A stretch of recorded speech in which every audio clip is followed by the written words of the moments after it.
exame do sistema musculoesquelético emprega as técnicas de inspeção, palpação óssea e palpação dos tecidos moles por segmentos, grau, mobilidade e exame de força motora e sensibilidade. Na inspeção pode-se verificar a simetria dos membros inferiores e superiores, da coluna e da pelvis, tanto na posição ventral como dorsal, em pé, sentado e deitado. De mão que fornece indicação da capacidade de preensão, o bíceps pode ser testado pedindo-se ao paciente que estenda plenamente o braço e depois o flexione, enquanto a enfermeira aplica resistência para prevenir a flexão do braço. Avalie a postura do paciente e toda a coluna antes de examinar seus componentes. Coloque o paciente sentado, observando qualquer deformidade e palpe os processos espinhosos. Examine os movimentos ativos e passivos. A ação da coluna cervical permite que o paciente encoste o queixo na face anterior do tórax. Na extensão, deve mover a cabeça como que olhando para o teto.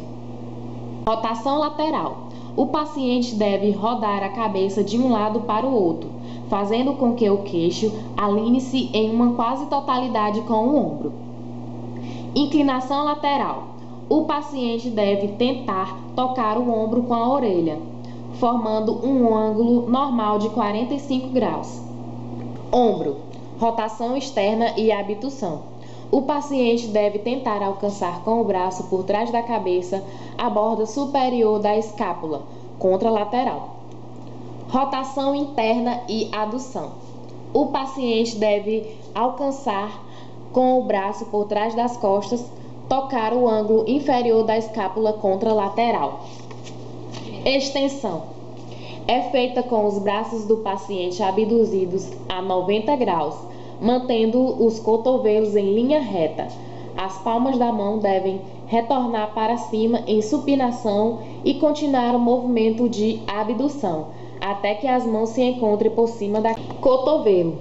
Flexão. O paciente deve flexionar o cotovelo, tentando tocar a face anterior do ombro com a mão.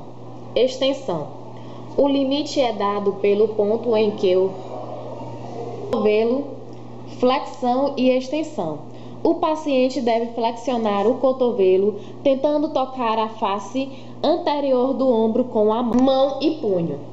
Flexão e extensão do punho. É solicitado ao paciente que flexione e estenda o punho. Desvio unar e radial.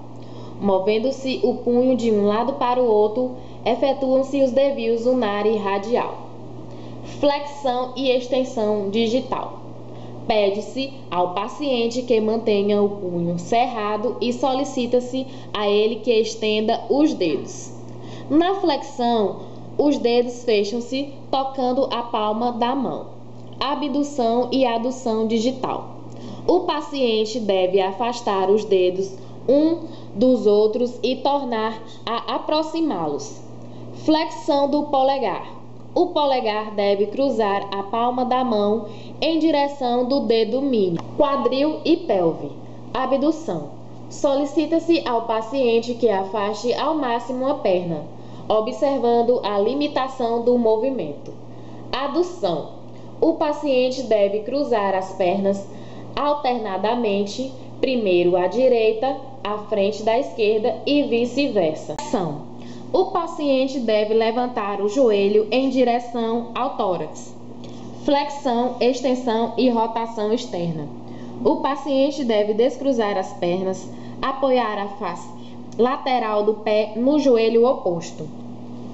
Extensão.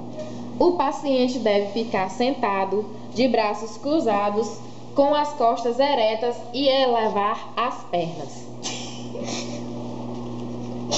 Porra, Lara! Pronto, vai! Presta atenção.